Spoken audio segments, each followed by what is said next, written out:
Attention. Ben, je vous remercie. Bonjour à tous. Je vous laisse me dire, Nathalie, si le son est suffisamment correct et bon. Oui, pour moi, c'est bon. Ouais, il n'y a pas de souci. Donc, je vais partager mon écran.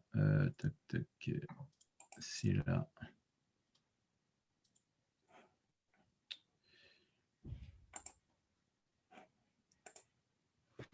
Hop. C'est bon, l'écran est apparu? Oui, c'est bon. Ouais. Alors, j'ai Cathy Nickel. Perrin qui nous dit qu'elle n'a pas de son. Donc, je vais lui répondre dans le chat, hein. OK. Donc, pour info, ce que je vous propose, comme le timing est un peu serré, parce qu'en 1h30, c'est un peu compliqué de voir dans le détail ces questions de planification urbaine, notamment parce qu'on va essayer d'aborder un petit peu très rapidement les grandes notions de planification, le PLU intercommunal, et rapidement le SCOT en dernière partie. Mais je laisserai un petit peu de temps pour quelques questions à chaque changement de chapitre. Mais comme ce n'est pas forcément très simple en visio de faire des questions au fur et à mesure, je vous propose de procéder comme ça. D'abord, ça permet d'avancer, et comme le timing est un peu serré, je l'ai constaté que c'était plus raisonnable de pratiquer comme ça, et je ferai quelques petites pauses pour éventuellement entendre des questions. Et puis, Nathalie, n'hésitez pas, s'il y a des questions importantes sur le chat, vous me coupez, j'essaierai d'y répondre en direct. Donc voilà un petit peu pour ce programme. Bon, une petite introduction très rapide, des informations aussi sur les grandes notions de planification, enfin sur l'urbanisme réglementaire. Ensuite, une présentation un peu plus dans le détail du PLU et du PLU intercommunal. Les impacts de la loi Allure, finalement, je n'en parle plus parce que cette loi Allure est un peu ancienne, et les impacts sont bien intégrés aujourd'hui dans tout ce que je vais présenter. Il n'y a pas tellement lieu, surtout sur des présentations courtes de format 1h30. Et enfin, on abordera le SCOT de manière assez survolée, hein, puisque même si c'est un document qui va impacter vos décisions, si vous êtes amené à élaborer un document d'urbanisme sur votre territoire, a priori, ce n'est pas la commune qui élabore le SCOT, hein, c'est le syndicat mixte. Donc voilà, l'information sur le SCOT est là pour que vous ayez une connaissance de l'outil, mais ce n'est pas dans l'objectif d'être capable d'élaborer un SCOT, bien évidemment. Donc voilà, en termes d'introduction, justement, je voulais parler quels sont les 3 documents de planification urbaine que la commune peut avoir à gérer ou à élaborer, hein.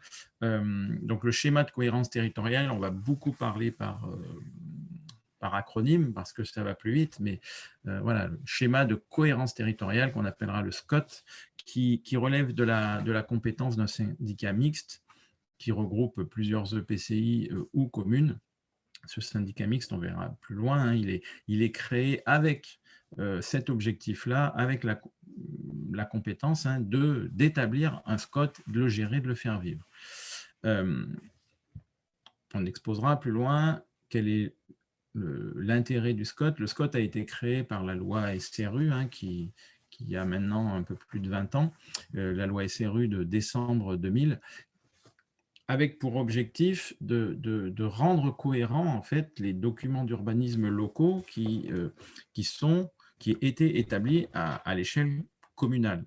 À l'époque de la loi SRU, on est passé des POS, plans d'occupation des sols, au PLU, plan local d'urbanisme.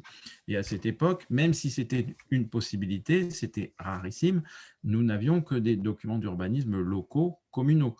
On avait très rarement, c'était vraiment des exceptions, de documents d'urbanisme type POS ou qui couvraient plusieurs communes.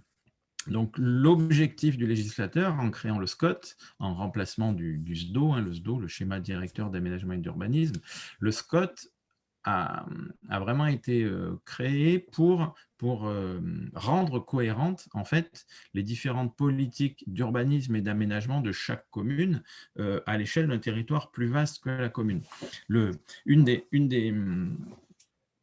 Une des problématiques, par exemple, hein, qui peut être citée pour expliquer cette mise en cohérence, c'était notamment dans des territoires ruraux, on pouvait se retrouver avec autant de petites zones d'activité qu'on avait de communes.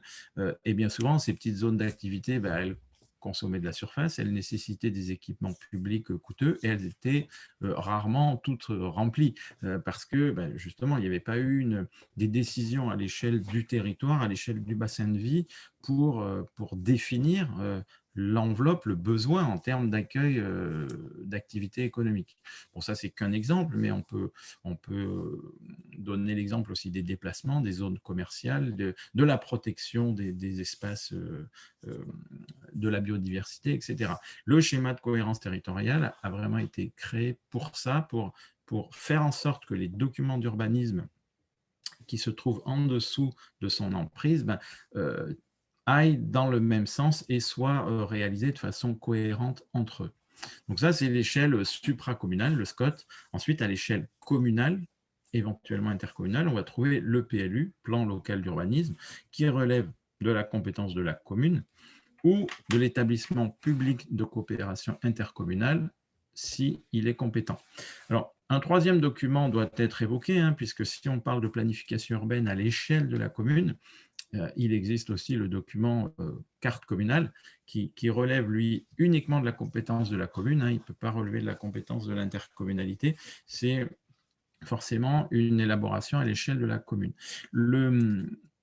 La carte communale, je l'évoque uniquement dans l'introduction, hein, puisque c'est un document d'urbanisme similaire au PLU, mais simplifié à l'extrême, puisqu'on ne trouvera dans une carte communale que un plan de zonage qui va déterminer les zones constructibles et les zones non constructibles. Et on ne trouvera aucun règlement, puisque c'est le règlement national d'urbanisme qui continue de s'appliquer sur les communes qui disposent d'une carte communale. C'est-à-dire que si on n'a aucun document d'urbanisme, ni carte communale, ni PLU, ni PLUI, c'est le règlement national d'urbanisme qui s'applique. Et si on a une carte communale, c'est toujours le règlement national d'urbanisme qui s'applique, mais de façon ciblée dans les périmètres constructibles. Voilà, la carte communale n'a vraiment que pour objectif de cibler les périmètres constructibles. On n'est plus obligé de se poser la question à chaque demande d'autorisation d'occuper le sol, de savoir si, oui ou non, on doit autoriser le permis parce que l'on se trouve est-ce qu'on se trouve dans les parties actuellement urbanisées de la commune. Bon, bien sûr, on le verra plus loin, le fait d'avoir un document d'urbanisme, comme une carte communale, va donner la compétence au maire pour délivrer les permis. Alors qu'en l'absence de document d'urbanisme, c'est le préfet qui délivre les permis après avis du maire, mais c'est le préfet qui délivre. Donc voilà, 3 documents possibles, le PLU ou le PLU intercommunal et la carte communale.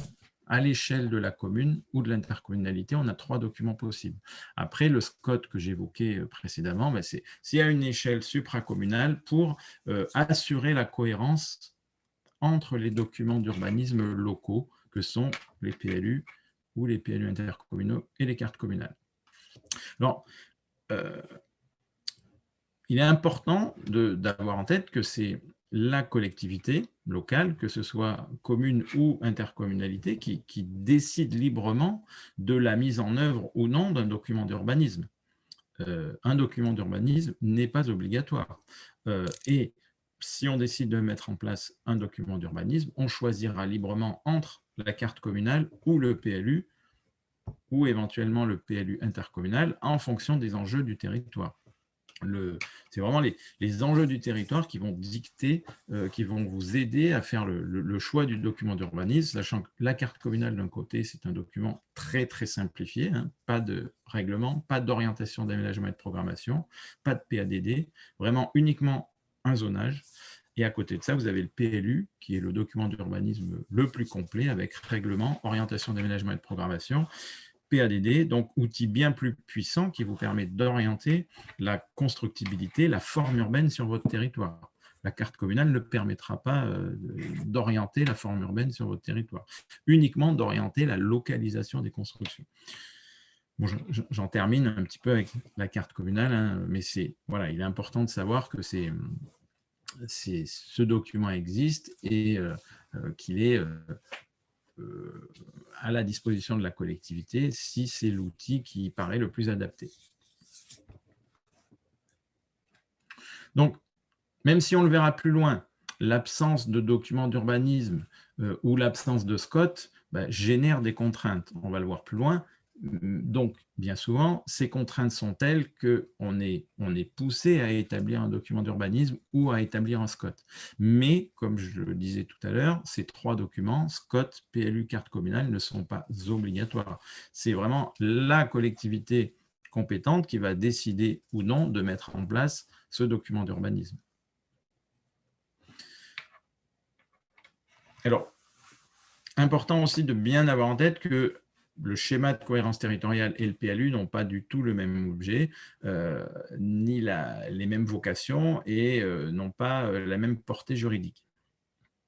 Comme je le disais en introduction, le schéma de cohérence territoriale, il est là pour assurer la cohérence entre les documents d'urbanisme locaux, carte communale, PLU, PLUI.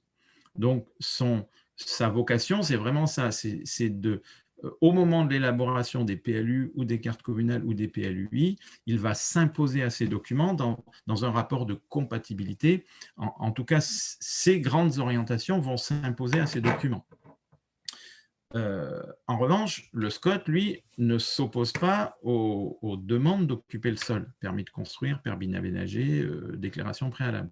Ce n'est pas sa vocation, pas du tout.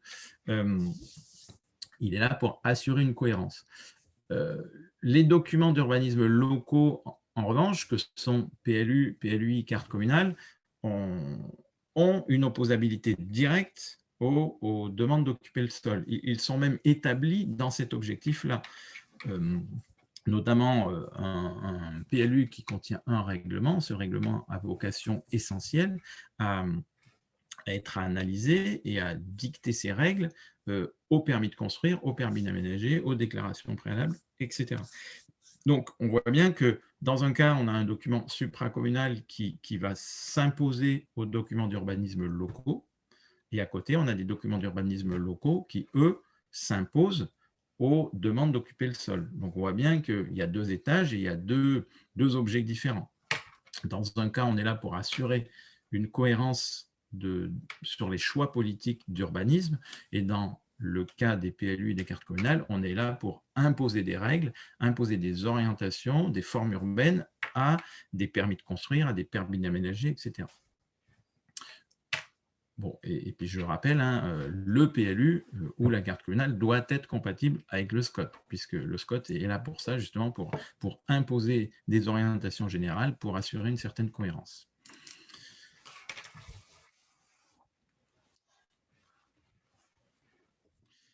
Donc, en raison de ces objets différents, le SCOT est un document de planification qui ne contient pas de règles précises. Il contient uniquement des orientations générales, des grandes orientations qui visent à assurer la cohérence que j'évoquais tout à l'heure à l'échelle d'un territoire vaste, plusieurs communes, hein, au moins un EPCI en tout cas, et qui donne de grandes orientations. On ne trouvera pas dans un SCOT des règles précises permettant de définir pour telle ou telle parcelle des règles d'urbanisme, par exemple des règles de hauteur, des règles d'implantation, des règles de recul.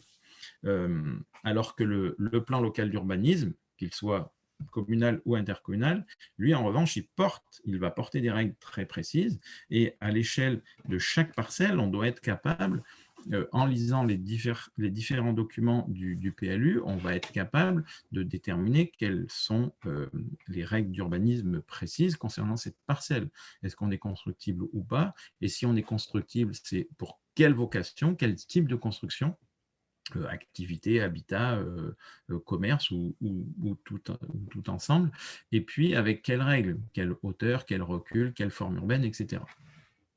Donc, le PLU, lui, porte des prescriptions réglementaires très détaillées, hein, la règle écrite, de la règle graphique aussi, alors que le SCOT, lui, porte uniquement de grandes orientations.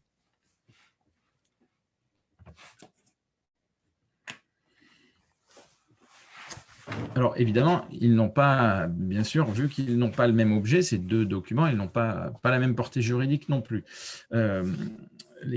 Les grandes différences qu'il faut bien noter, c'est que, par exemple, une commune qui n'est couverte par aucun document d'urbanisme, donc ni PLU, ni carte communale, cette commune, je le disais tout à l'heure, va être soumise au règlement national d'urbanisme, le RNU. Elle va être soumise également au principe de constructibilité limitée. Alors, ce principe de constructibilité limitée, c'est en fait la règle qui nous dit qu'il n'est pas possible d'autoriser des constructions en dehors des parties actuellement urbanisées de la commune, donc les PAU, donc parties actuellement urbanisées de la commune. Il n'y a pas de définition très précise dans le code de l'urbanisme de ces parties actuellement urbanisées. En revanche, il y a une définition assez vaste du fait de la jurisprudence. Donc, en gros, pour schématiser, dans l'enveloppe des zones déjà bâties, on va pouvoir autoriser des constructions nouvelles. À proximité immédiate de ces enveloppes, on pourra autoriser des constructions nouvelles également. Mais quand je dis proximité immédiate, c'est quelques dizaines de mètres. Il ne faut pas qu'il y ait une rupture, par exemple, générée par un cours d'eau ou par une voie publique, etc. Donc, voilà un petit peu cette idée de principe de constructibilité limitée. Mais l'objet de cette diapo n'est pas tellement de définir ça, c'est vraiment de dire si la commune n'est pas couverte par un PLU ou par une carte communale. Donc, on a le RNU, on a la constructibilité limitée qui s'impose. L'ensemble des autorisations d'occuper le sol sont délivrées sur la base, sont instruites et délivrées sur la base de ces règles très restrictives et vont être délivrées par le préfet, puisque le maire n'aura pas compétence pour délivrer les permis s'il n'y a pas de document d'urbanisme. Donc ça, c'est la situation en l'absence de PLU, en l'absence de carte communale. Et si le territoire est couvert par un SCOT, cette situation ne change pas. Je vous le disais tout à l'heure, le SCOT n'a pas vocation à assurer l'instruction du droit des sols. Il est là pour assurer la cohérence des PLU et des cartes communales, mais pas pour l'instruction du droit des sols. Donc, voilà, même si notre commune est couverte par un SCOT, s'il n'y a pas de document PLU ou carte communale, on va être soumis au RNU et au principe de constructibilité limitée. En revanche, on n'a pas de SCOT sur son territoire. Quelles sont les conséquences qui en découlent? Donc, en fait, on va connaître des restrictions, des difficultés pour faire évoluer son document d'urbanisme local ou, si on n'a pas de document d'urbanisme, pour autoriser des constructions dans les secteurs en dehors des parties urbanisées de la commune. Donc, les restrictions, quelles sont-elles? C'est notamment pour les PLU et pour les cartes communales, en fait, c'est les deux premiers alinéas. En l'absence de SCOT, on ne pourra pas ouvrir à l'urbanisation une zone naturelle ou agricole à l'occasion d'une révision de son PLU. De la même manière, à l'occasion d'une révision de sa carte communale, on ne pourra pas ouvrir à la construction une nouvelle zone.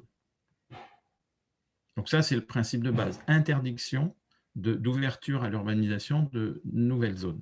Bien sûr, dérogation possible à cette interdiction avec l'accord du préfet après avis de la commission des sites.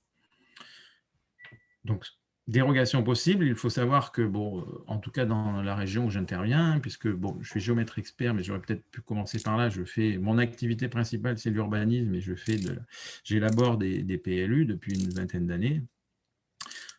En termes de statistiques, on constate que depuis 4 ou 5 ans, avec les nouvelles règles, les lois Grenelle, les lois Allure, etc., cette dérogation, elle est très difficile à obtenir. On l'obtient dans 25 à 30% des cas. Il y a une dizaine d'années, c'était dans un peu plus de 50% des cas. Aujourd'hui, c'est à peine 30%. Donc voilà, cette dérogation est compliquée à obtenir.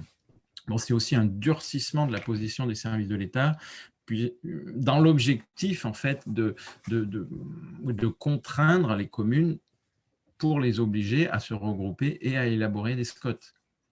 Donc voilà, tout à l'heure, en introduction, je vous disais que le SCOT, comme le PLU ou la carte communale, n'est pas un document obligatoire, mais voilà, son absence entraîne des conséquences qui font que la gestion du territoire au niveau local n'est pas toujours très simple et très aisée, puisqu'on est bloqué dans l'évolution de son document d'urbanisme, que ce soit une carte communale ou un PLU, on va avoir des difficultés pour faire évoluer, pour ouvrir de nouvelles zones à l'urbanisation si le SCOT n'existe pas.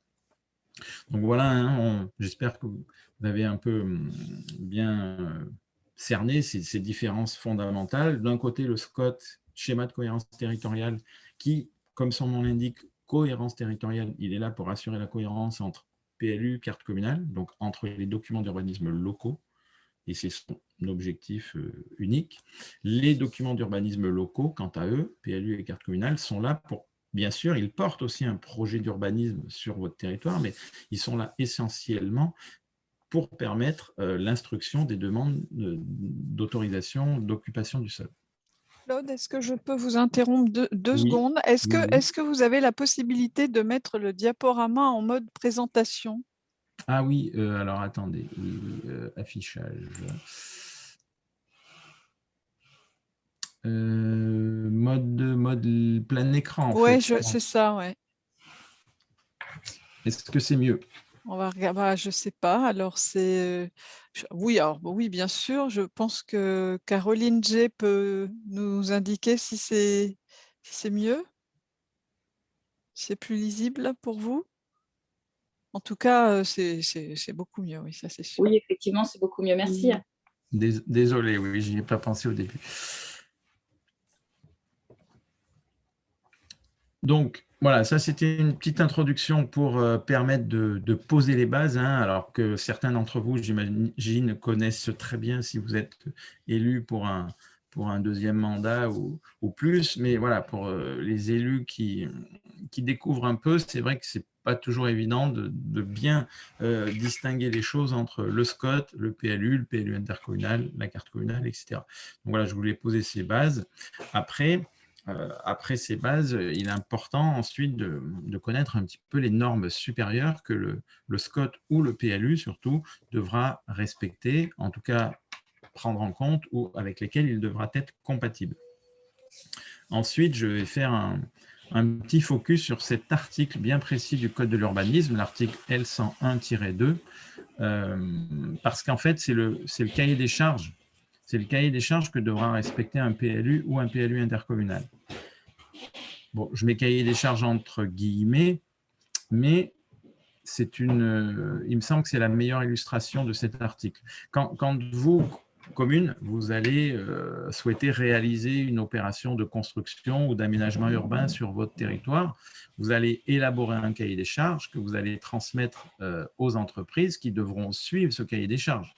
Si vous voulez construire une école ou une cantine, vous allez rédiger un cahier des charges qui sera l'encadrement imposé aux entreprises pour réaliser cette construction. Ben là, c'est la même chose. L'article L101-2 du Code de l'urbanisme, c'est vraiment le cahier des charges que la collectivité doit suivre lorsqu'elle souhaitera élaborer un PLU ou un PLU intercommunal ou même une carte communale, hein, puisque ce L101-2 s'applique en fait à tous les documents de planification. Donc oui, je commence par la hiérarchie des normes. La hiérarchie des normes, on va le voir, c'est en fait les différents documents de portée nationale ou en tout cas supracommunale que les SCOT, les PLU, les cartes communales doivent prendre en compte ou doivent respecter ou avec lesquels ils doivent être compatibles. Notamment hein, les lois de portée nationale qui ne s'appliquent effectivement qu'à certains territoires, mais loi montagne, loi littorale. Donc le SCOT doit être compatible avec ces lois-là, avec les schémas régionaux et avec le schéma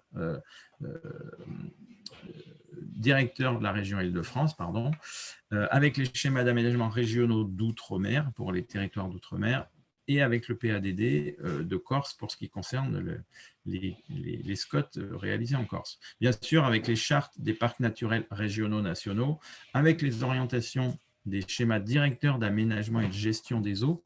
Donc ça, ce sont les schémas que l'on trouve à l'échelle des grands bassins versants. Il y a 5 bassins versants au niveau national, hein, Rhône, Méditerranée, Corse, par exemple. Et avec les objectifs aussi de protection des sages. Schéma d'aménagement et de gestion des eaux, les sages, c'est le même principe que les SDAGE, mais établi à l'échelle du bassin versant d'une rivière.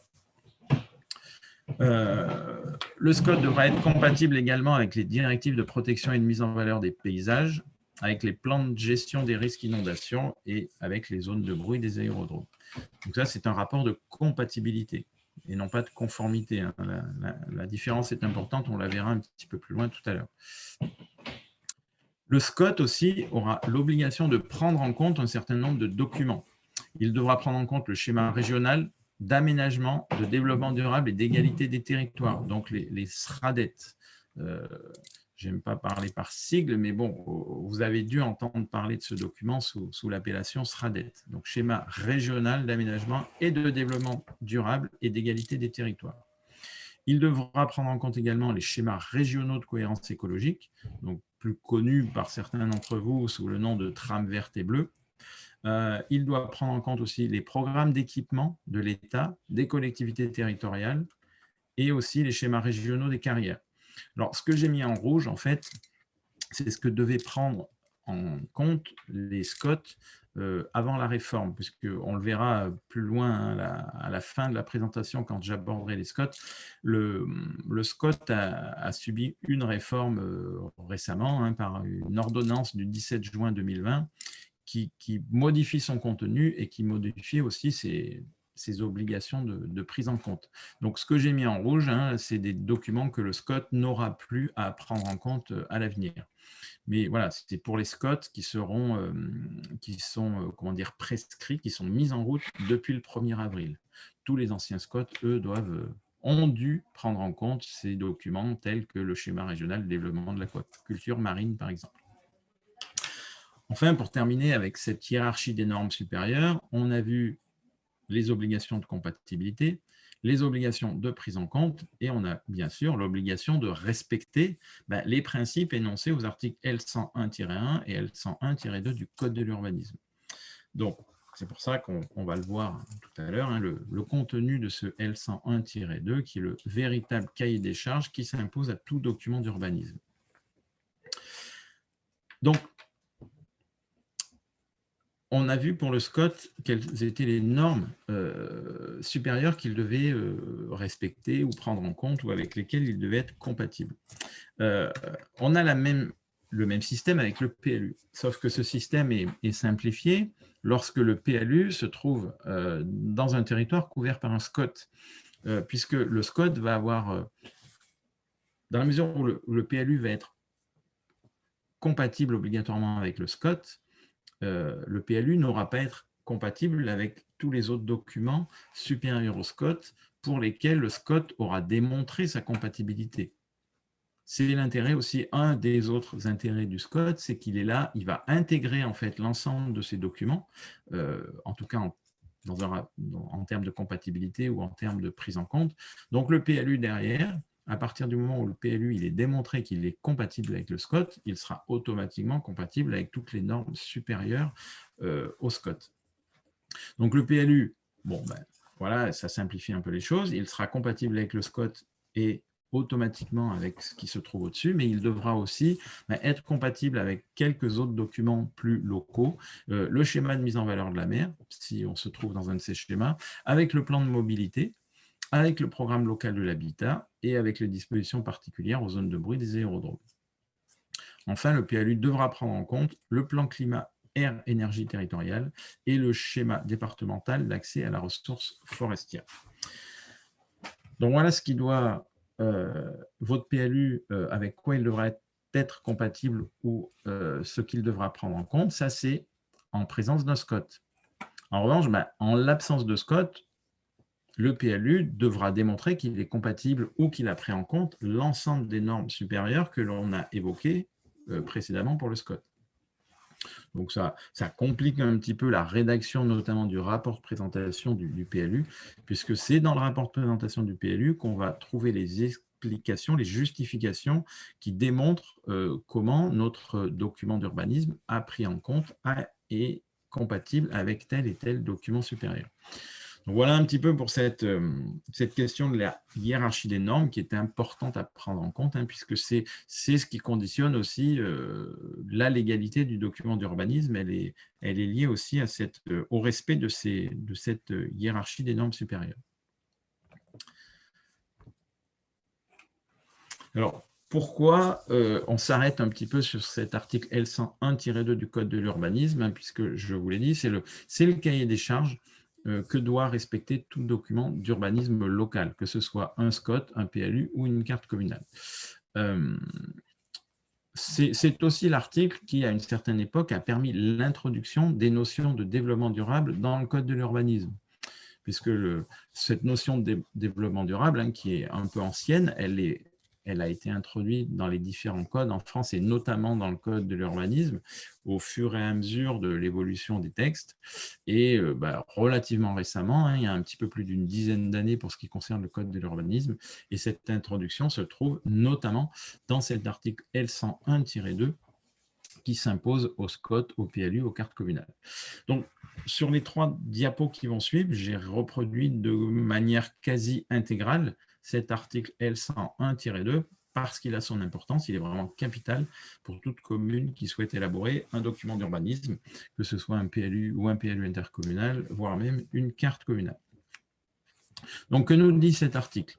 Dans le respect des objectifs du développement durable, l'action des collectivités publiques en matière d'urbanisme, donc en matière d'urbanisme, ça concerne donc bien les PLU, les cartes communales, les SCOT. Donc, ces actions des collectivités visent à atteindre les objectifs suivants. Le premier objectif qu'on vous demande d'atteindre dans votre PLU, c'est un objectif d'équilibre. D'équilibre entre quoi ? Entre développement, puisque si vous faites un PLU, c'est bien pour planifier un développement, pour planifier l'accueil de nouvelles populations, l'accueil de nouvelles activités économiques, pour l'implantation de nouveaux équipements publics, etc. C'est bien donc du développement. Mais on va vous demander de faire en sorte d'être équilibré dans ce développement de manière à préserver certaines choses, notamment à préserver les espaces naturels, les espaces agricoles, de manière aussi à proposer un équilibre entre les zones urbaines et les zones rurales, à assurer une revitalisation des centres urbains, parce que bien souvent aussi, on a planifié en s'étalant et en oubliant un petit peu que le centre-bourg, le centre de la ville, avait besoin aussi d'amélioration de ses équipements publics, puisque les besoins changent, les personnes présentes ou les activités présentes dans les centres urbains évoluent, donc il faut aussi que les équipements de ces centres urbains évoluent. Donc voilà, certes, il faut se développer, il faut permettre l'accueil d'une nouvelle population, mais tout ça en assurant un certain équilibre, en assurant une utilisation économe des espaces naturels, agricoles, forestiers, etc. Donc, premier objectif, hein, une recherche d'équilibre permanente entre développement et protection.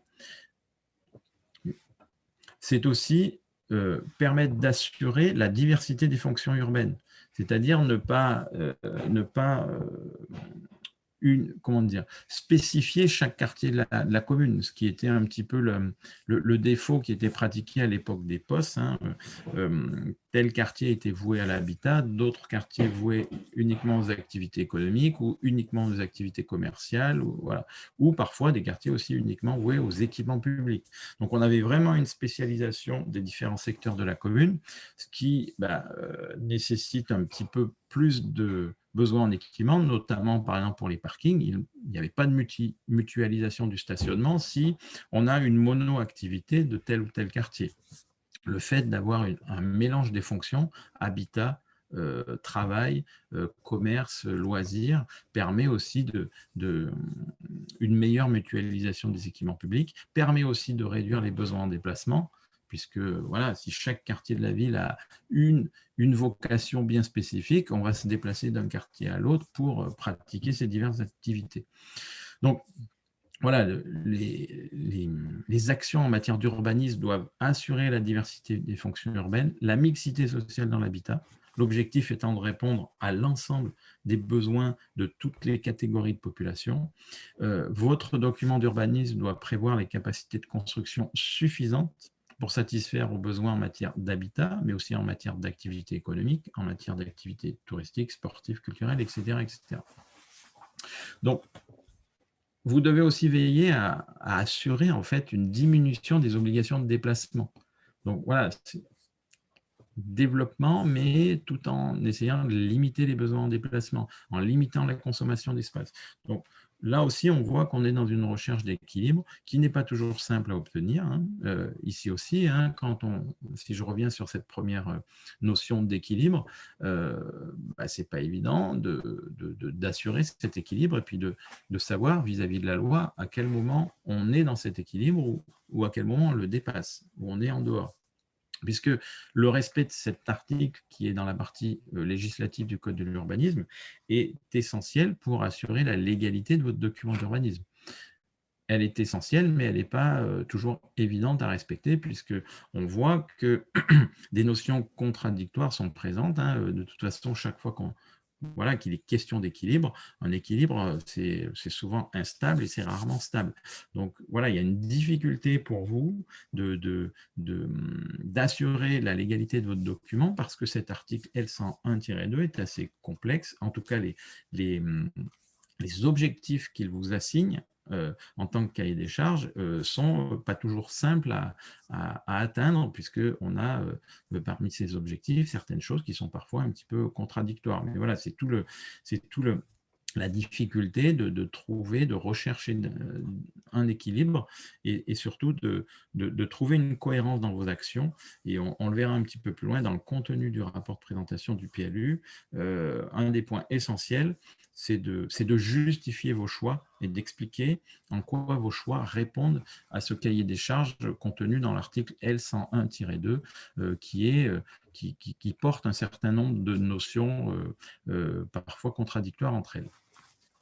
Donc voilà pour cette deuxième diapo. Et puis, en dernier lieu, l'article L101-2 impose que tout document d'urbanisme, toutes les actions, en tout cas en matière d'urbanisme, qui sont contenues dans votre document, PLU ou carte communale, assurent la sécurité et la salubrité publique, prennent en compte la prévention des risques, prennent en compte et même assurent la prévention des risques, assure la protection des milieux naturels, des paysages, assure la préservation de la qualité de l'air, de l'eau, de la biodiversité, etc.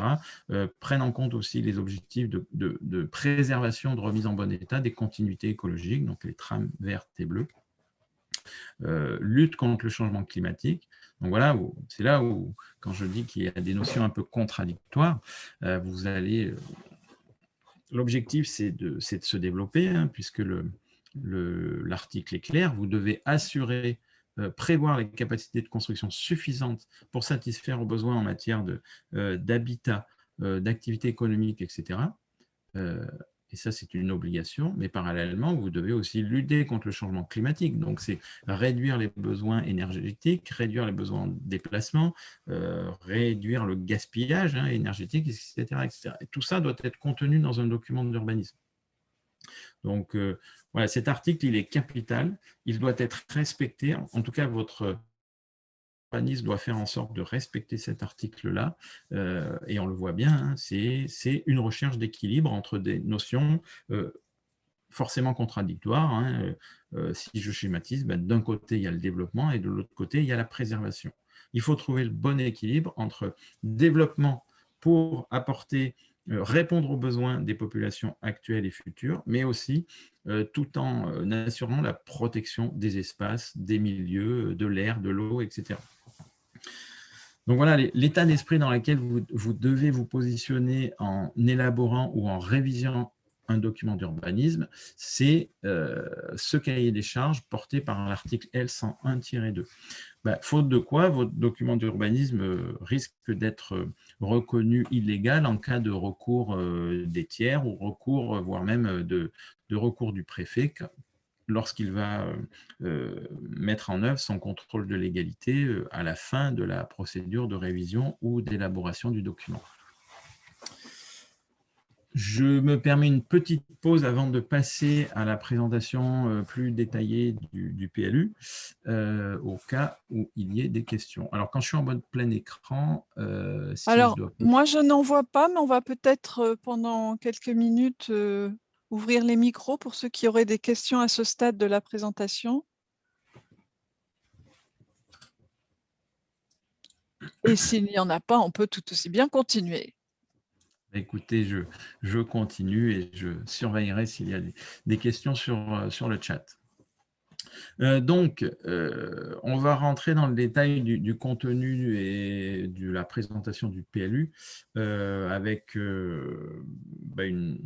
on va aborder les questions de compétences, les questions de périmètre, le contenu du PLU et la procédure d'élaboration ou de révision du PLU. On abordera aussi rapidement les quelques procédures qui permettent de faire évoluer son document d'urbanisme. Donc, petit préambule rapide pour expliquer aussi pourquoi on se trouve aujourd'hui avec des PLU communaux, des PLU intercommunaux. Comme je le disais tout à l'heure en introduction, à l'époque du plan d'occupation des sols, les POS étaient essentiellement que des documents d'urbanisme communal, même si la loi n'interdisait pas de faire un plan d'occupation des sols sur plusieurs communes. C'était absolument pas, la loi en tout cas n'incitait pas à faire ça et il n'en était même pas question dans les documents, dans le code de l'urbanisme, même si le code ne l'interdisait pas, c'était pas prévu. C'est arrivé ensuite avec la loi Grenelle qui a posé le principe du PLU intercommunal sans le rendre obligatoire. C'est-à-dire que le PLU, avec la loi Grenelle, est devenu un document intercommunal. En tout cas, il était possible d'élaborer un document PLU sur plusieurs communes, et c'était même le principe de base. Mais ce n'était pas une obligation. Ce n'est devenu une obligation qu'avec la loi Allure. Donc la loi Allure, je vous rappelle, c'est mars 2014. Les lois Grenelle, c'est 2010. Je n'ai plus le mois en tête, mais c'est 2010. Allure, mars 2014. Donc c'est la loi Allure qui est venue dire que le PLU sera un document intercommunal.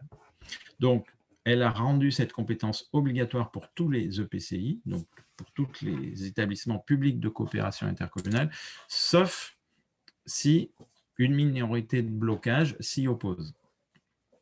Donc, la loi Allure, elle a dit quoi 3 ans après l'entrée en vigueur de la loi, donc 3 ans après, ça faisait le 27 mars 2017, théoriquement, depuis le 27 mars 2017, les établissements publics de coopération intercommunale ont acquis automatiquement la compétence pour élaborer, pour réviser, pour faire évoluer le PLU. Mais en théorie seulement, car la loi avait prévu une minorité de blocage qui était la suivante. Donc, la minorité de blocage, c'est que dans les 3 mois précédents, en fait, le transfert de compétences, donc précédent le 27 mars 2017, si au moins 25% des communes représentant au moins 20% de la population s'y sont opposées, le transfert de compétences n'a pas lieu. Donc, comment elles s'y opposent c'est que les communes membres de l'EPCI vont délibérer au sein du conseil municipal pour éventuellement dire nous nous opposons au transfert de compétences automatique à la communauté de communes ou à la communauté d'agglomération de la compétence PLU. Donc ça, c'était au moment de la loi, du transfert initial en 2017. La loi a aussi prévu de dire qu'après chaque renouvellement municipal, la loi Allure impose en fait le transfert de compétences pour les collectivités qui n'avaient pas fait ce transfert de compétences. Et elle impose de débattre à nouveau la question du transfert. À défaut de débat, au premier jour de l'année qui suit l'élection du président de l'EPCI, suite à des élections municipales, donc au 1er janvier 2021, en théorie, le transfert de compétences se fait. Alors, il se trouve là, cette année, du fait de la crise sanitaire, le 1er janvier 2021 n'a plus lieu d'être puisqu'il a été repoussé 6 mois plus tard, au 1er juillet 2021. Donc là, au 1er juillet de cette année, toutes les collectivités, toutes les EPCI, pardon, qui n'avaient pas acquis la compétence PLU vont se trouver compétentes au 1er juillet, sauf, là encore, mais possibilité d'une minorité de blocage. Donc, minorité de blocage, 25% des communes représentant au moins 20% de la population. Donc, cette minorité de blocage, elle doit se constituer dans les 3 mois qui précèdent le 1er juillet 2021. Donc, entre avril, là maintenant, entre avril et fin juin, les conseils municipaux peuvent éventuellement voter, peuvent délibérer pour s'opposer au transfert de compétences. À défaut, l'EPCI sera automatiquement compétent en matière de PLUI au 1er juillet 2021. Alors, petite information que j'ai trouvée dans la presse spécialisée, c'est plus qu'une info dans la presse, puisque c'était, alors je ne sais plus sous quelle forme c'était, si c'était un arrêté, un décret ou une ordonnance, il a été indiqué que toutes les délibérations qui ont pu être prises à la fin de l'année dernière pour s'opposer au transfert de compétences au 1er janvier 2021, ces délibérations restent valables et produisent leurs effets. C'est-à-dire que les communes qui ont déjà délibéré à la fin de l'année 2020 pour s'opposer au transfert de compétences, cette délibération reste valable. Elles n'ont pas besoin de redélibérer entre avril et juin 2021. Donc voilà, a priori, s'il n'y a pas de minorité de blocage, au 1er juillet 2021, les collectivités, les EPCI qui n'avaient pas encore la compétence PLUI se verront transférer cette compétence, sauf si minorité de blocage. Donc voilà pour la compétence. Pour ce qui concerne le périmètre, qu'on soit en PLU ou en PLU intercommunal, le périmètre du document, c'est toujours l'intégralité du territoire auquel il s'applique. Donc, l'intégralité de la commune pour un PLU communal ou l'intégralité de l'EPCI pour un PLU intercommunal. Alors, sauf exception, pour les EPCI de plus de 50 communes, donc il est possible en fait de couvrir l'intégralité du territoire par plusieurs PLUI, à condition bien sûr que ces plusieurs PLUI couvrent l'ensemble du territoire intercommunal. Donc avant, je ne sais plus quelle loi est passée à 50, mais avant on était sur 100 communes, donc c'était vraiment réservé à 5 ou 6 EPCI. Aujourd'hui, ça concerne un petit peu plus, puisque je n'ai pas regardé là récemment, mais au 1er janvier 2019, on avait 143 EPCI de plus de 50 communes. Donc voilà, sur ces EPCI-là, possibilité de couvrir l'intégralité du périmètre par plusieurs PLUI, ce qui est une bonne chose parce que déjà faire un PLU sur une seule commune, c'est déjà relativement compliqué. Donc un PLU intercommunal sur 30-40 communes, c'est encore plus complexe. Donc au-delà de 50 communes, ça devenait vraiment difficile. Donc cette disposition est vraiment indispensable. Même, moi en tant que praticien, je militerais pour qu'il n'y ait pas une limite, que cette possibilité de faire plusieurs PLUI soit donnée à tous les EPCI. Parce que c'est vraiment très, très complexe d'élaborer un PLUI. C'est très long. Le fait, plus on est nombreux, ça génère un nombre de réunions important, ça augmente les délais.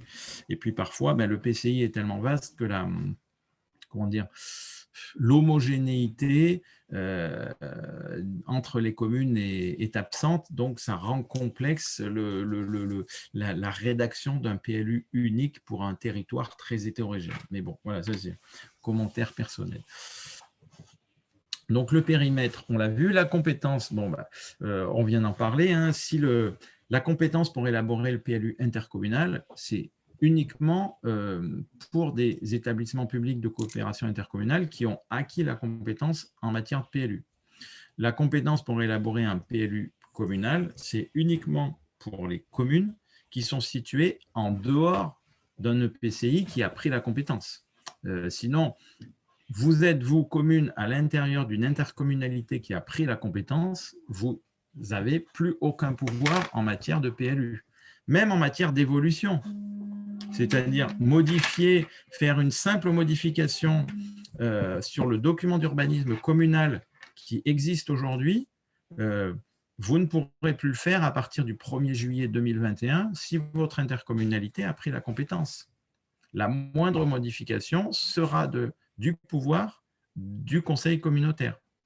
C'est pour ça que je précise en bas, hein, la compétence pour élaborer ou réviser le PLU intercommunal, mais aussi pour toutes les procédures d'évolution, modification, mise en compatibilité, révision, etc. Donc, la situation est la suivante, hein, vous êtes aujourd'hui dans un EPCI qui n'est pas encore compétent.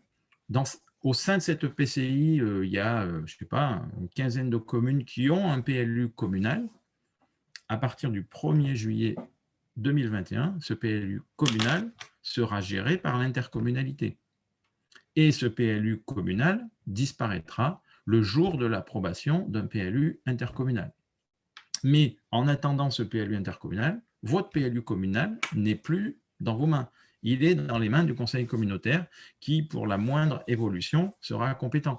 Vous avez besoin de faire une modification réglementaire parce qu'il faut changer les hauteurs, parce que dans tel quartier, telle entreprise a besoin de s'agrandir, mais voilà, l'agrandissement dépasse les hauteurs réglementées.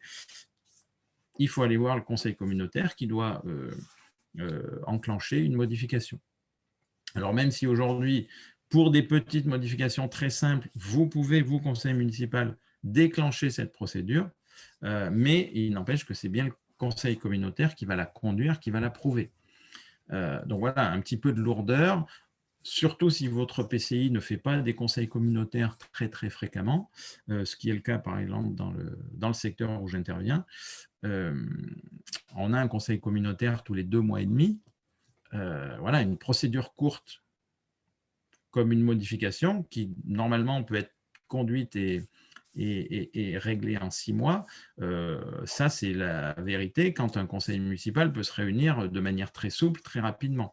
Un conseil communautaire qui se réunit que tous les 2 mois et demi, ben forcément, votre procédure de modification, elle va être ralentie, puisqu'il y a plusieurs délibérations à prendre pour cette procédure, et la délibération va être conditionnée aux réunions du conseil communautaire.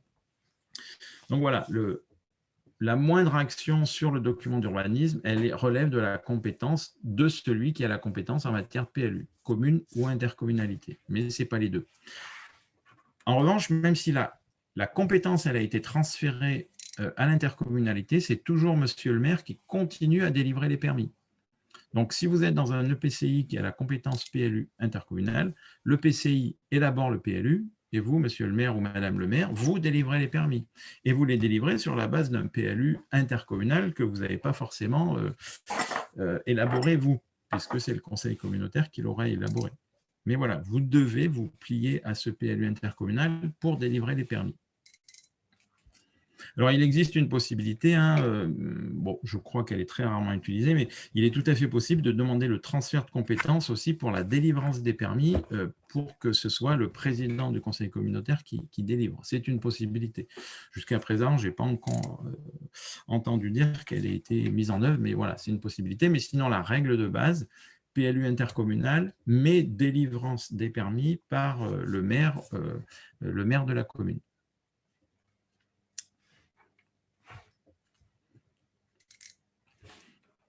Donc, pour terminer sur ces questions de compétences, le PLUI, en cas de compétence EPCI, le PLUI est élaboré à l'initiative et sous la responsabilité de l'EPCI par son conseil communautaire, mais bien sûr en concertation avec les communes membres.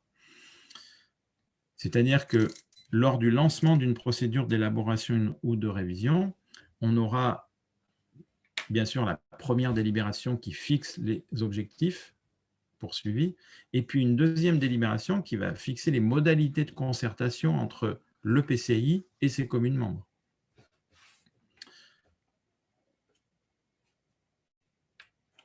Pour ça, je vous le disais tout à l'heure, pour toutes les procédures d'évolution, modification simplifiée, mise en compatibilité, que ce soit du PLUI ou des PLU communaux encore en vigueur, c'est le conseil communautaire qui est compétent pour faire toutes ces évolutions-là.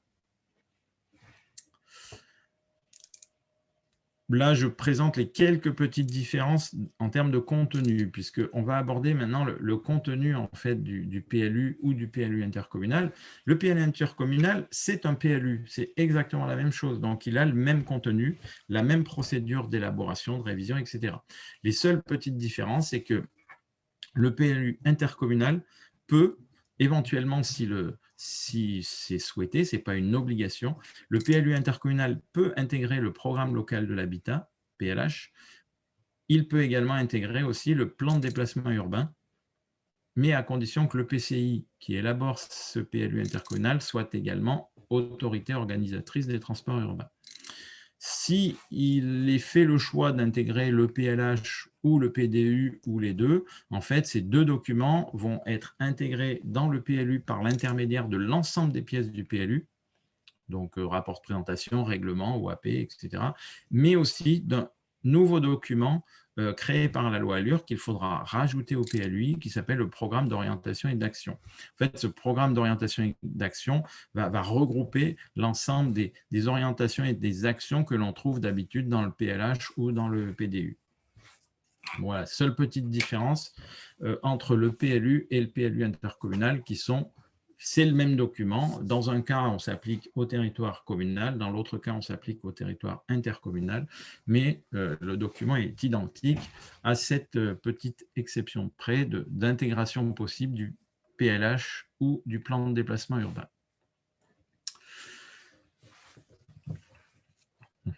Donc voilà pour rentrer dans le détail du contenu d'un PLU.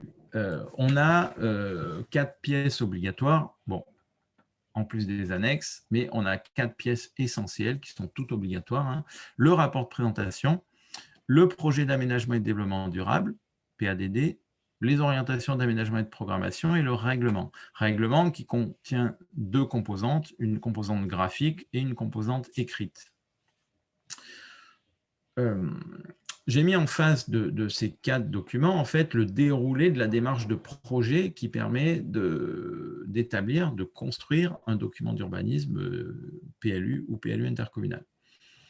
La démarche de projet commence généralement par un diagnostic qui est obligatoire, hein, puisqu'on va voir que le contenu imposé du rapport de présentation ou du PADD nécessite d'établir un diagnostic prospectif, puisque c'est ce diagnostic qui va permettre de justifier des choix.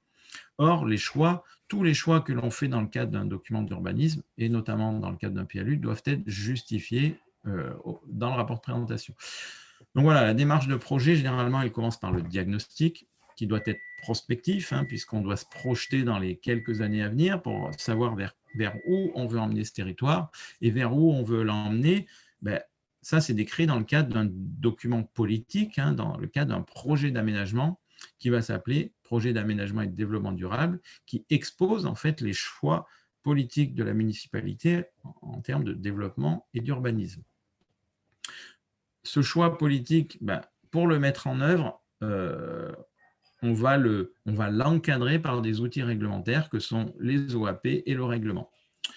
Enfin, à la fin de la démarche, on va réaliser l'analyse des impacts de son document sur l'environnement. Et cette analyse des impacts s'appelle une évaluation environnementale.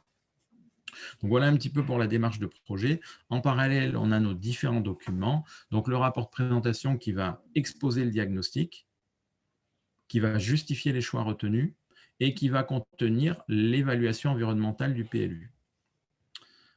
Ensuite, PADD, projet d'aménagement et de développement durable, on va voir un petit peu plus loin son contenu minimum. Et la déclinaison opérationnelle et réglementaire de ce PADD, on la trouve dans les OAP et dans le règlement. Les OAP, c'est plus une déclinaison opérationnelle. Certes, c'est de la règle, mais c'est de la règle qui s'impose dans un rapport de compatibilité et non pas de conformité. Donc, c'est vraiment un outil opérationnel, c'est-à-dire qu'on donne des directives sur la forme urbaine, sur la forme du réseau viaire, etc., etc., ou sur la façon dont on doit protéger les corridors écologiques. C'est vraiment un outil opérationnel qui incite l'aménageur ou le constructeur à aller dans une direction que vous avez choisie. Et ensuite, on a l'outil réglementaire qui, lui, s'oppose à tout constructeur dans un rapport de conformité. Là, le règlement, qu'il soit graphique ou écrit, doit être respecté à la lettre. Alors que les orientations d'aménagement, elles sont respectées dans un rapport de compatibilité. C'est d'ailleurs bien pour ça que dans une orientation d'aménagement, on ne doit pas trouver une règle précise, on ne doit trouver que des orientations. Si on écrit une règle dans les orientations, on ne pourra pas faire autrement que de l'imposer dans un rapport de conformité et non pas de compatibilité. Mais c'est illégal. Et malheureusement, on trouve bien trop souvent dans beaucoup de PLU des OAP qui contiennent des règles précises, mais ce n'est pas le lieu et c'est illégal. Donc voilà, bien faire attention à cette distinction entre l'OAP, orientation d'aménagement, qui s'impose dans un rapport de compatibilité, donc on ne doit y trouver que des orientations. C'est un petit peu comme ce que j'expliquais tout à l'heure entre un SCOT et un PLU. Le SCOT ne contient que des grandes orientations générales avec lesquelles les PLU doivent être compatibles. Mais là, c'est pareil. Une orientation d'aménagement ne contient que des dispositions générales de type orientation avec lesquelles les permis de construire, permis d'aménager doivent être compatibles. Le règlement, lui, ben non, il contient de la règle précise. Donc voilà un peu pour une présentation des 4 grandes pièces principales du PLU ou du PLU intercommunal. Ensuite, on a les annexes sanitaires dans lesquelles on va trouver les plans des réseaux, les servitudes de l'utilité publique, etc. Bon. Ces annexes ne sont que des documents informatifs. Donc le rapport de présentation, comme je vous le disais, un partie essentielle qui est bien souvent négligée par les rédacteurs PLU, c'est l'explication des choix retenus. Pourquoi c'est essentiel? Parce que cette explication des choix retenus, c'est ce qui va assurer la solidité juridique de votre document. Tout doit être justifié. Vous devez justifier votre PADD, les OAP, le règlement. Et notamment aujourd'hui, le règlement, chaque disposition du règlement doit être justifiée au regard de la mise en œuvre d'un des objectifs du PADD. C'est-à-dire qu'on ne peut pas mettre dans son règlement une règle qui tomberait de nulle part. Toutes les règles contenues dans le règlement doivent être justifiées par le souhait de mettre en œuvre un des objectifs du PADD. Donc, bien sûr, comme je vous le disais tout à l'heure, on va trouver dans le rapport de présentation le diagnostic général du territoire, diagnostic prospectif, qui est établi sur la base de toutes les données concernant le territoire, économie, démographie, environnement, etc., logement, etc., etc. Avec l'obligation dans ce diagnostic de faire une analyse de la capacité de densification et de mutation de l'ensemble des espaces bâtis. Donc, obligation. Ça veut dire quoi? Ça veut dire qu'on a obligation de regarder quand on a besoin de se développer en termes de logement ou d'activité économique, ben on doit regarder si dans son tissu urbain, on n'a pas des capacités de densification ou de mutation de certains espaces. À côté de ça, on doit aussi établir un inventaire des capacités de stationnement et des possibilités de mutualisation de ces stationnements. On doit aussi analyser la consommation d'espaces naturels, agricoles et forestiers au cours des 10 années passées. Et enfin, on doit justifier les objectifs du PADD au regard des objectifs de consommation de l'espace fixés par le SCOT. Donc voilà, le contenu du rapport de présentation, il est quand même encadré et on doit y trouver un minimum de choses tout en respectant et en répondant aux objectifs de l'article L101-2 que j'exposais tout à l'heure au début de la présentation. Donc ça, c'est pour le rapport de présentation qui est un document qui n'est pas opposable au moment de l'instruction du droit des sols, mais qui est fondamental parce que c'est lui qui assure les justifications auprès des personnes publiques associées et auprès éventuellement des tiers en cas de recours, puisque en cas de recours, le juge il va venir consulter le rapport de présentation pour voir si les justifications sont suffisantes, si elles sont cohérentes, et puis si elles sont, comment dire, basées sur des choses légales, formelles, et sur des faits exacts ou pas. Donc c'est là que le diagnostic est important, puisqu'il doit être le plus précis possible, puisque vos choix vont être justifiés sur la base de ce diagnostic. Donc, il est important que ce diagnostic soit le plus proche possible de la réalité des faits constatés sur votre territoire. Donc, ensuite vient le projet d'aménagement et de développement durable qui est vraiment l'énoncé de votre politique locale en termes d'aménagement, d'équipement, d'urbanisme, de protection des paysages, etc. Et ce PADD a un contenu minimum, hein, ce n'est pas uniquement quelques phrases jetées sur le papier pour définir votre politique. Vous devez vraiment aborder les questions d'habitat, de transport, de déplacement, de développement des communications numériques, d'équipement commercial, de développement économique, de loisirs, etc. Et enfin, le PADD doit obligatoirement fixer des objectifs chiffrés de modération de la consommation de l'espace et de lutte contre l'étalement urbain.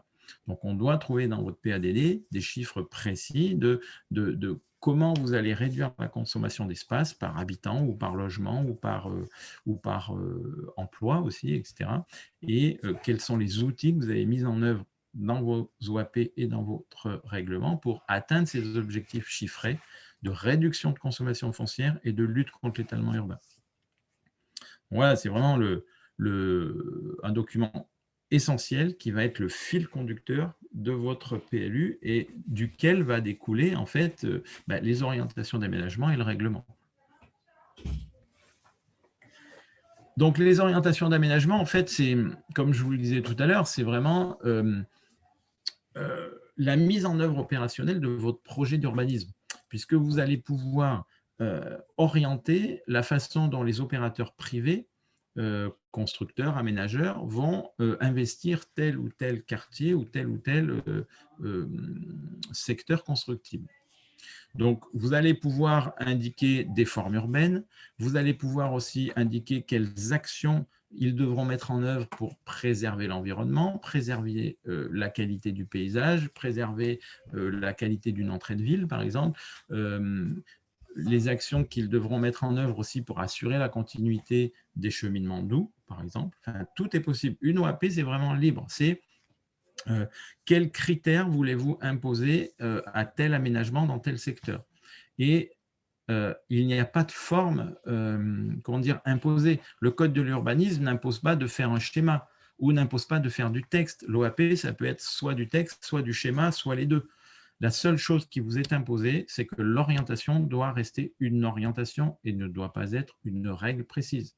Voilà, c'est tout. Mais après, ça peut prendre toutes les formes possibles et imaginables dans la mesure où cette forme est suffisamment compréhensible et que l'on sera capable de comprendre quelles sont vos intentions pour tel quartier, pour telle parcelle. Et je vous rappelle, les orientations d'aménagement s'imposent dans un rapport de compatibilité. Tout projet devrait être compatible avec une OAP et non pas conforme.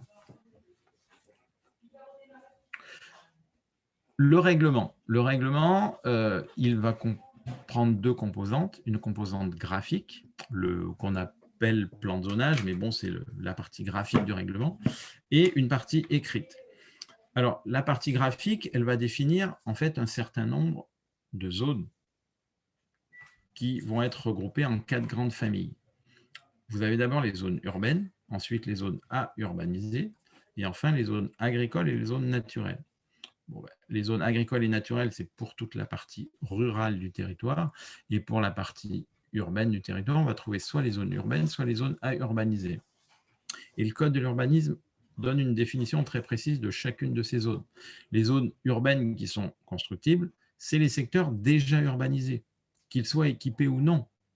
Mais c'est aussi les secteurs éventuellement peu construits, mais où existe l'ensemble des équipements publics suffisants pour desservir les constructions à implanter. Donc voilà, je m'excuse, là j'ai une transition automatique que j'ai oublié d'enlever. Donc les zones U, c'est soit des zones déjà bâties, même si tous les équipements publics ne sont pas là, ou alors c'est des zones suffisamment équipées en réseau suffisant pour pouvoir accueillir les futures constructions. Les zones à urbaniser, c'est les secteurs qui sont destinés à être ouverts à l'urbanisation pendant la durée de vie du PLU, soit à court terme, soit à long terme. Donc à court terme, si la capacité des réseaux à proximité de la zone le permettent, ou à long terme, si le secteur devra faire l'objet d'un équipement complémentaire en périphérie avant d'être urbanisé. Donc, Dans le premier cas, la zone va être constructible sous condition pendant la durée de vie du PLU. Dans le deuxième cas, la zone sera constructible après modification du PLU, une fois que les équipements auront été renforcés en périphérie de la zone. Pour les zones de type 1 qui sont constructibles pendant la durée de vie du PLU, il y a obligatoirement dans les OAP et dans le règlement la définition des conditions d'aménagement de cette zone, soit sous forme d'opération d'aménagement d'ensemble, soit après réalisation de tel ou tel équipement, etc. Donc les zones A urbanisées, ça peut être, ce n'est pas forcément des zones naturelles en périphérie, ça peut être des dents creuses dans le tissu urbain, ça peut aussi être une zone déjà bâtie, déjà construite, mais qui constitue une friche artisanale, friche industrielle qu'il faut requalifier. Donc, vous pouvez très bien classer en zone A urbanisée un secteur déjà urbanisé, mais qu'il faut reconvertir, requalifier. Les zones agricoles, alors, pour simplifier, les zones agricoles et les zones naturelles et forestières, le code de l'urbanisme vous autorise à y mettre exactement le même règlement. Et on va voir plus loin. Mais en termes de définition, la zone agricole, ce sont les secteurs qui sont à protéger en raison du potentiel agronomique. Et les zones naturelles et forestières, ça peut être les zones de caractère banal, mais qui sont d'un espace naturel, qui ne sont pas agricoles ni urbaines. Donc, c'est l'espace naturel, ce n'est pas forcément qualitatif. Mais c'est aussi les zones qui présentent une certaine qualité de site, de milieu, d'espace, de paysage, et qu'il faut protéger pour ces raisons-là, ou en raison de l'existence d'une exploitation forestière. Donc voilà, cette différence-là, c'est ce qui va nous permettre de différencier les zones N des zones A, mais après, en termes de réglementation, les deux zones vont pouvoir comporter un règlement qui sera assez proche. Et notamment, ce que vous dit le Code de l'urbanisme, c'est que la zone A, la zone naturelle, ce sont des sanctuaires inconstructibles. Ça, c'est vraiment un point très dur de la réglementation qui s'est affirmé, qui s'est affiné depuis 20 ans. Mais aujourd'hui, c'est très clair, il n'y a plus trop de discussion entre la zone A et la zone N, c'est la même chose. Les deux sont inconstructibles. Ce sont des sanctuaires inconstructibles, sauf pour 4 types de constructions. Les constructions nécessaires à l'exploitation agricole, et je dis bien nécessaires à l'exploitation agricole, pas à l'agriculteur. Ça veut dire que l'habitation de l'agriculteur n'est pas forcément autorisée en zone A. Un agriculteur qui fait du blé ou du maïs n'a pas besoin d'habiter au milieu de ses champs de blé ou de ses champs de maïs pour les surveiller. Donc voilà, bien faire la distinction, c'est nécessaire à l'exploitation agricole. Donc ça va être les hangars, les hangars, les zones pour abriter le bétail, etc. Mais ça peut être aussi les constructions nécessaires à la transformation, au conditionnement et à la vente des produits agricoles. Donc voilà, la première exception, inconstructible, mais première exception, construction nécessaire à l'exploitation agricole. Ensuite, deuxième exception, installation d'intérêt collectif. Mais si cette installation d'intérêt collectif est compatible avec une activité agricole, pastorale ou forestière. Troisième exception, extension des habitations existantes et des annexes aux habitations. Quatrième exception, à l'interdiction absolue, c'est changement de destination de certains bâtiments que vous allez identifier sur le document graphique du règlement. Donc voilà, on voit que c'est assez réduit, inconstructible sauf pour l'activité agricole, sauf pour les installations d'intérêt collectif. C'est par exemple une éolienne, un champ photovoltaïque, une station d'épuration, par exemple. Sauf pour l'extension des habitations existantes et les annexes aux habitations existantes. Et aussi, vous allez pouvoir permettre le changement de destination de certains bâtiments que vous aurez identifiés sur le plan de zonage. Donc voilà, vous pouvez aussi très bien décider de tout interdire dans la zone agricole et dans la zone naturelle. Mais si vous souhaitez interdire des constructions, autoriser des constructions, vous ne pourrez pas autoriser autre chose que ces 4 exceptions qui sont précisément citées par le Code de l'urbanisme. Enfin, dernier petit point qui relève aussi d'une exception, c'est que dans les zones A et N, vous pourrez délimiter à titre exceptionnel, donc il ne faut pas en couvrir tout votre territoire, c'est uniquement à titre exceptionnel. Vous allez pouvoir délimiter dans ces zones A et N des secteurs de taille et de capacité d'accueil limitée dans lesquels peuvent être admis des constructions. Donc tout type de construction.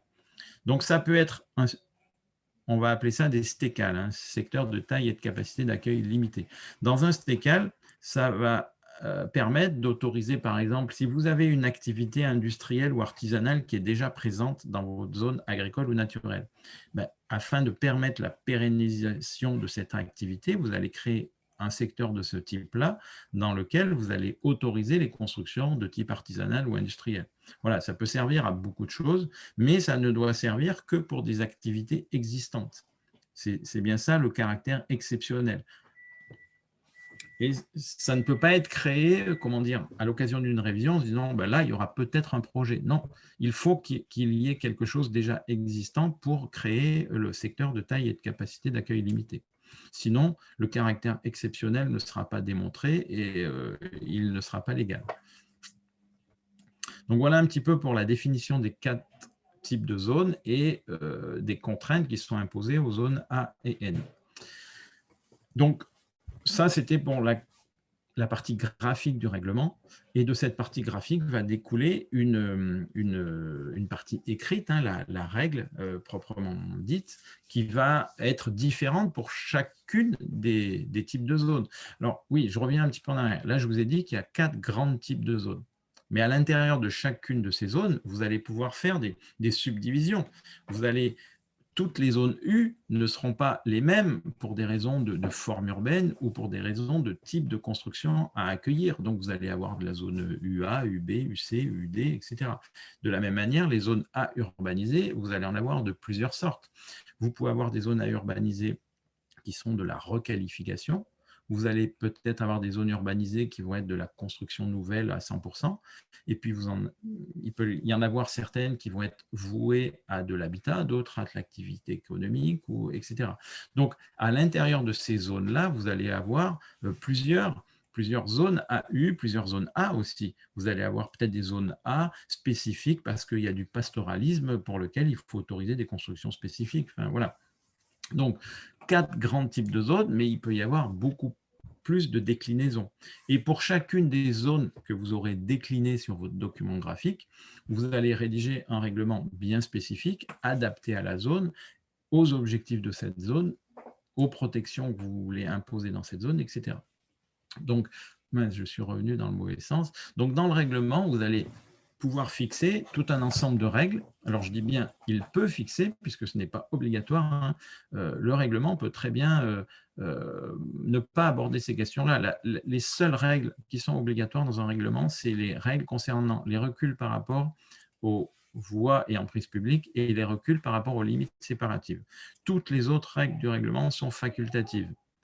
Mais voilà, elles sont facultatives, mais elles peuvent concerner la destination des constructions, leur nature, les conditions d'alignement à la voirie, l'aspect extérieur des constructions, l'aménagement des abords, etc. etc. Donc, voilà, le règlement est assez libre, il n'est pas obligatoire, mais vous pouvez aller très loin dans ce que vous allez imposer. Alors, bien faire attention, parce que plus vous êtes précis dans un règlement, plus vous risquez de bloquer les constructions ou les opérations. Et bien souvent, on est obligé de revenir en arrière par modification, par mise en compatibilité, parce qu'on est allé un petit peu dans le détail et du coup, on génère des blocages. Donc, depuis la loi Allure, hein, plus de possibilités d'imposer de superficie minimum pour construire ou pour aménager, ni de coefficient d'occupation des sols, ni aucune règle qui vise à restreindre les droits à construire, sauf justification. Donc, voilà un petit peu pour ce qui concerne le règlement écrit. Ne pas oublier que ce règlement écrit, il s'impose dans un rapport de conformité. Donc, c'est pour ça que voilà, d'être parfois trop précis, on génère des blocages qui font que le PLU est une contrainte très forte qu'il va falloir faire évoluer par la suite. Oui, avant d'aller plus loin, je vais quand même regarder s'il y a quelques questions. Pour l'instant, non. Alors, pas dans le chat. Est-ce que certaines personnes veulent prendre la parole ? Non, alors on continue, surtout qu'il est déjà 12h20, ça passe vite. Oui, oui, j'ai la montre sous les yeux, je me suis un peu étalé et je prends du retard. Donc rapidement, je voulais aborder un petit peu les questions de procédure en termes pour les PLU. Et là, toujours pareil, hein, qu'on soit en PLU ou PLU intercommunal, on est dans un schéma très similaire. Donc la première étape d'une élaboration ou d'une révision de PLU, ça va être une délibération de départ qui prescrit le PLU ou sa révision. Et obligatoirement, cette délibération va définir les objectifs poursuivis et les modalités de concertation avec le public. Cette délibération va être notifiée aux personnes publiques associées. Alors, pourquoi? Ça va permettre d'alerter les différentes personnes publiques associées, l'État, le département, la région, les communes voisines, les 3 chambres consulaires, etc., qui vont pouvoir être informées de cette procédure et qui vont pouvoir faire part des enjeux qu'elles souhaitent voir prendre en compte à l'occasion de cette procédure. Donc, en parallèle de la phase étude qui va permettre d'élaborer ou de réviser le PLU, vous aurez une phase d'association avec les personnes publiques associées et une phase de concertation avec le public. Concertation dont les modalités auront été définies ici dans la délibération de prescription. Chaque élément de cette concertation qui ont été annoncés ici doivent être réalisés dans le cadre de la procédure, sinon risque d'annulation en cas de recours. Donc la phase étude qui va durer, selon la taille de la commune, selon les enjeux, qui va durer 12, 18, 24 mois. Généralement, on commence par un diagnostic pour établir les enjeux du territoire. On définit son projet politique qui va être débattu en conseil municipal ou en conseil communautaire. De ce projet politique, PADD va découler des règles, des orientations d'aménagement, donc tout ce qui va permettre la mise en œuvre opérationnelle de ce projet politique.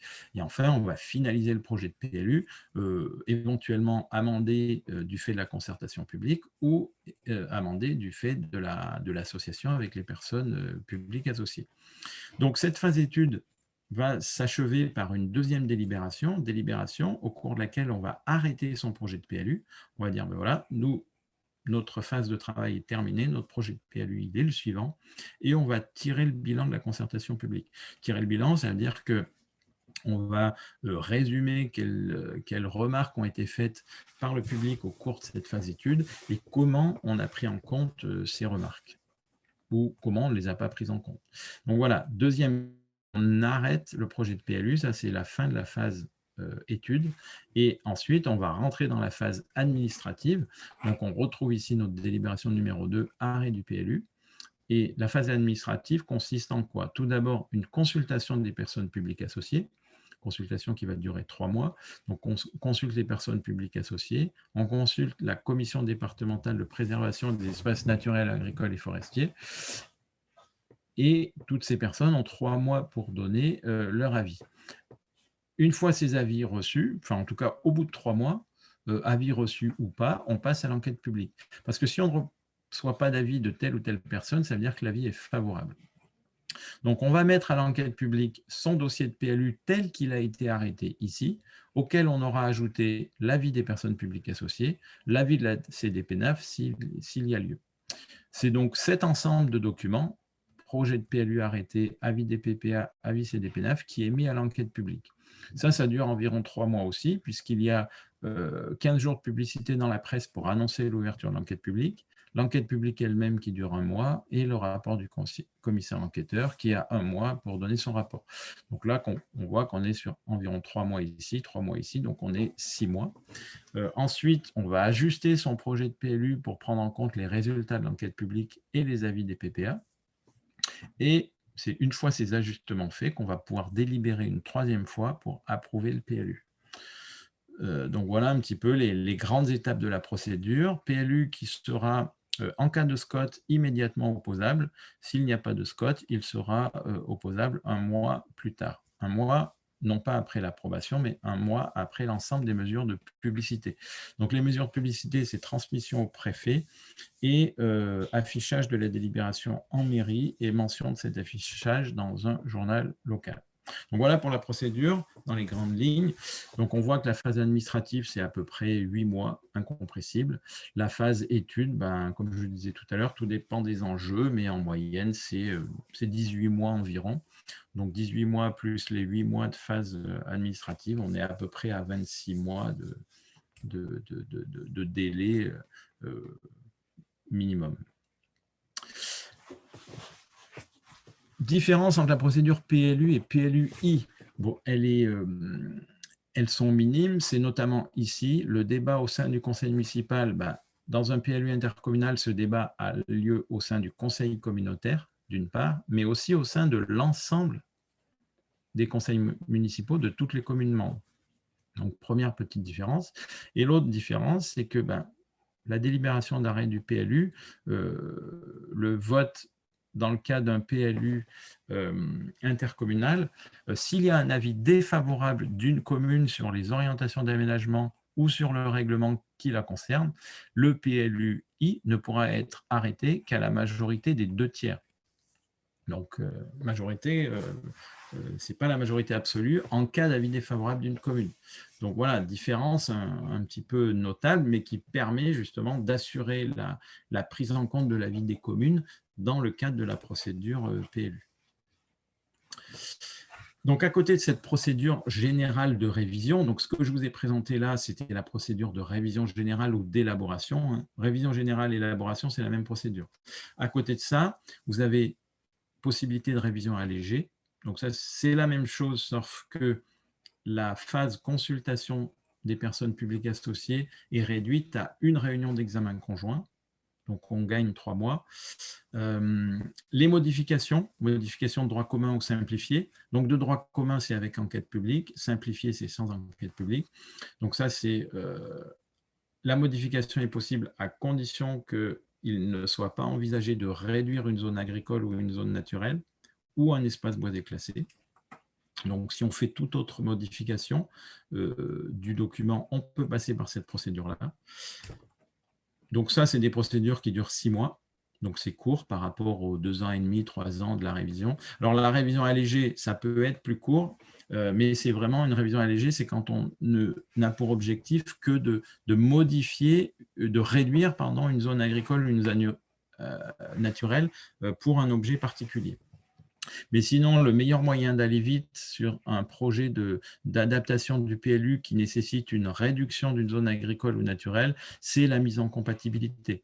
Donc, mise en compatibilité avec projet d'intérêt général ou avec déclaration d'utilité publique. Je passe rapidement là-dessus parce que je voudrais évoquer très vite au galop le SCOT, mais vous aurez dans le document PDF, dans le support que vous allez recevoir, les différents champs d'application de la révision générale, de la révision allégée, des modifications, droit commun ou simplifié. Voilà. Pour terminer avec ces procédures, aujourd'hui, suite à une réforme récente, l'ensemble des élaborations ou révisions de PLU sont soumises à évaluation environnementale.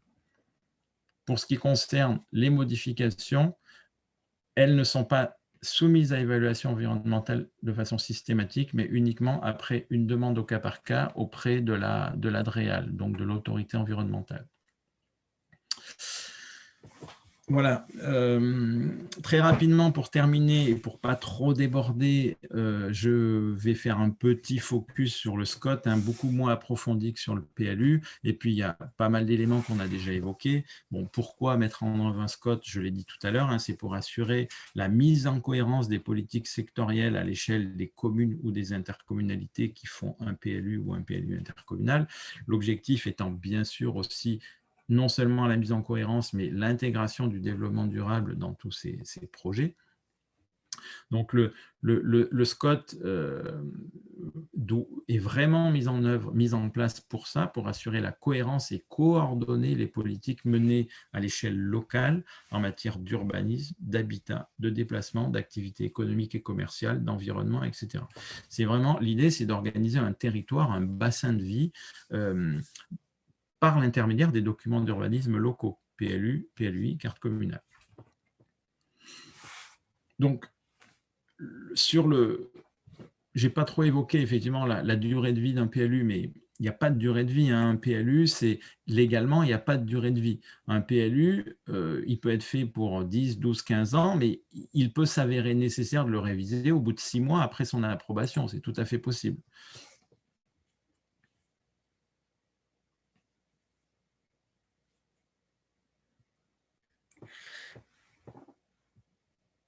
Bon, je répondrai à la question tout à l'heure parce qu'il faut que je demande des précisions. Donc, le PLU, il est fait généralement en moyenne pour une commune rurale. Pour 10, 12 ans, on s'aperçoit qu'au bout de 10 à 12 ans, il est nécessaire de le réviser. Pour des communes plus petites, on s'aperçoit que tous les 7, 8 ans, voire moins, il est nécessaire de le faire évoluer. Mais sinon, voilà, il n'y a pas de règle de durée dans le code de l'urbanisme. Et c'est pareil pour le SCOT, il n'y a pas de règle de durée, mais en général, le SCOT, il est fait pour un terme plus long que le PLU. Il est réfléchi sur une échelle de temps, généralement de 20, 25, 30 ans, parce qu'il est vraiment là pour organiser sur le long terme, et surtout, il est là pour orienter les documents d'urbanisme locaux. Donc, il va fixer des orientations générales, fondamentales pour l'aménagement. Il ne détermine pas la destination des sols, comme je vous le disais tout à l'heure. Il n'est pas là pour permettre l'instruction des permis de construire. Par contre, il a pour objectif de limiter l'étalement urbain, de veiller à une utilisation économe de l'espace, et que ce soit l'espace agricole ou naturel. Donc, jusqu'à aujourd'hui, puisqu'il y a une réforme récente, c'est une ordonnance du 17 juin 2020, ordonnance qui rentre en vigueur en fait le 1er avril de cette année. Donc en fait, pour tous les SCOT anciens, c'est ce qui est écrit en noir, et je vous expliquerai au fur et à mesure un petit peu les changements. Pour tous les SCOT qui vont être prescrits à partir du 1er avril, l'ordonnance du 17 juin 2020, donc d'il y a bientôt un an, va s'appliquer. Mais sinon, jusqu'à aujourd'hui, un SCOT était composé de 3 documents. Le rapport de présentation, le projet d'aménagement et de développement durable, comme pour les PLU, et le document d'orientation et d'objectifs. On va voir leur contenu un peu plus loin. Avec la réforme, avec cette ordonnance de juin 2020, le rapport de présentation est supprimé, mais en fait, tout son contenu est rejeté dans les annexes. Donc bon, voilà, finalement, ça ne change pas beaucoup, mais c'est peut-être pour donner un peu moins de poids à ce qu'il y avait dans le rapport de présentation, c'est basculé en annexe. Puisque comme pour le PLU, le rapport de présentation n'est pas opposable, c'est uniquement le PADD, le document d'orientation et d'objectifs qui sont opposables. Donc le PADD, même contenu, même philosophie que pour le PADD du PLU. Alors pour les futurs SCOT qui vont être élaborés à partir du 1er avril, ce PADD devient le projet d'aménagement stratégique, le PAS. Pourquoi changer de nom? On va voir. Bon, le SCOT a forcément eu besoin d'évoluer. Pourquoi cette ordonnance de juin 2020? C'est parce qu'au départ, le SCOT il a été créé, défini pour mettre en cohérence des documents d'urbanisme locaux communaux et uniquement communaux. Aujourd'hui, avec la loi NOTRe, avec la loi ALUR qui a transféré la compétence PLU aux intercommunalités, vous avez beaucoup plus de PLUI, PLU intercommunaux, donc des PLU qui s'appliquent sur des territoires beaucoup plus vastes. Donc, quelque part, déjà, la cohérence que cherchait à obtenir le SCOT, on va la trouver dans le PLUI, puisque quelque part, on a fait une politique urbaine sur un territoire déjà vaste. Donc, théoriquement, on est cohérent à l'échelle de ce territoire. Donc, le SCOT, quelle utilité il a? Donc voilà, le législateur a été obligé de prendre en compte cette évolution des PLU qui sont devenus des PLUI, qui sont devenus aussi des PLUI de plus en plus grands du fait de la loi NOTRe. Donc voilà, le SCOT, il change un petit peu de nature et d'objectif. C'est pour ça qu'il y a eu cette ordonnance de juin 2020, et on va voir tout à l'heure notamment quelles sont les différences de contenu. Donc, le rapport de présentation, lui, mais qui bascule en annexe, c'est un peu comme pour le PLU, c'est une analyse de la consommation d'espace, une justification des objectifs, et notamment des objectifs chiffrés de limitation de la consommation d'espace. Et dans le rapport de présentation ou dans les annexes, dans le futur, on doit aussi trouver tous les éléments qui démontrent la compatibilité du SCOT avec les normes supérieures qu'on a vues en début de présentation. Donc, le projet d'aménagement et développement durable, qui devient le projet d'aménagement stratégique du fait de l'ordonnance de juin 2020, donc c'est le projet politique, hein, et porté par les élus, partagé par les acteurs, et projet politique qui aborde les grands objectifs que devront poursuivre les politiques locales en matière d'habitat, déplacement, d'environnement et d'économie. Donc, le PADD doit aborder un certain nombre de thématiques, comme pour le PLU, hein, préservation des ressources, protection, mise en valeur des espaces naturels, etc. Mais surtout, ce qu'il faut voir, c'est le changement contenu dans le document d'orientation et d'objectifs. Avant la réforme, comme je vous le disais, ce document d'orientation et d'objectifs avait vraiment pour mission d'assurer une cohérence entre les différents plans locaux d'urbanisme à l'échelle communale. Aujourd'hui, cette cohérence, elle est moins nécessaire puisqu'on la retrouve presque automatiquement dans un PLUI qui couvre un territoire vaste. Donc aujourd'hui, le document d'orientation et d'objectifs va devoir aborder 3 grands thèmes, alors qu'avant, il devait aborder 11 thèmes, 11 grands thèmes différents. Aujourd'hui, il ne doit aborder plus que 3 grands thèmes relatifs au développement économique, au logement et à la transition écologique. Donc voilà, le DEO du SCOT va donner des orientations pour les PLUI et pour les PLU, puisqu'il y en a encore, mais uniquement en termes de développement économique, en termes de logement et en termes de transition écologique. Et c'est vrai qu'à l'échelle d'un bassin de vie, c'est surtout le développement économique qu'il faut gérer de manière la plus cohérente possible. Le logement, comment on le répartit, comment on le distribue, et la transition écologique, hein, la protection des trames vertes et bleues, elle se fait forcément à une échelle assez vaste. Donc, le SCOT gardait sa pertinence pour ces 3 grandes thématiques. Pour les autres thématiques, le législateur a estimé qu'il n'était pas pertinent de les traiter à l'échelle du SCOT puisqu'elles étaient traitées de manière cohérente déjà à l'échelle du PLU et du PLU intercommunal. Donc voilà, je ne veux pas vous embêter plus vite. Si, pour le périmètre, jusqu'à présent, du fait de la loi ALUR, tous les SCOT qui existent aujourd'hui, en tout cas tous ceux arrêtés depuis le 1er juillet 2014, devaient couvrir au moins 2 EPCI, puisque le SCOT a pour objectif jusqu'à présent d'assurer la cohérence entre plusieurs PLU, donc plusieurs PLUI. Donc c'est pour ça qu'il était indispensable qu'un SCOT couvre au moins 2 EPCI.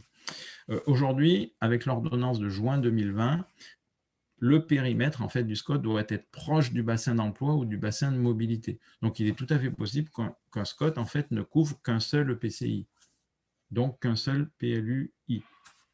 Ça, c'est possible aujourd'hui. Donc voilà pour le périmètre. Et là, je vous expose rapidement les évolutions que l'ordonnance de juin 2020 a apportées au périmètre du SCOT, d'une part, au contenu du SCOT, d'autre part. Donc voilà un petit peu le résumé de cette ordonnance qui va s'appliquer. En fait, aujourd'hui, elle n'est pas traduite dans les faits puisque tous les SCOT qui existent aujourd'hui ont été approuvés sous le régime de la loi ALUR. Cette ordonnance, elle concerne tous les SCOT qui vont être prescrits à partir de maintenant. Donc voilà, je m'excuse, j'ai terminé un petit peu rapidement. Je voulais juste retourner voir. Donc j'ai une question qui m'a été posée. Si la On commune va renforce... peut-être pouvoir couper la présentation déjà, comme ça on verra tout le monde. Hop. Voilà, merci. Si la commune renforce son engagement dans le cadre de développement durable...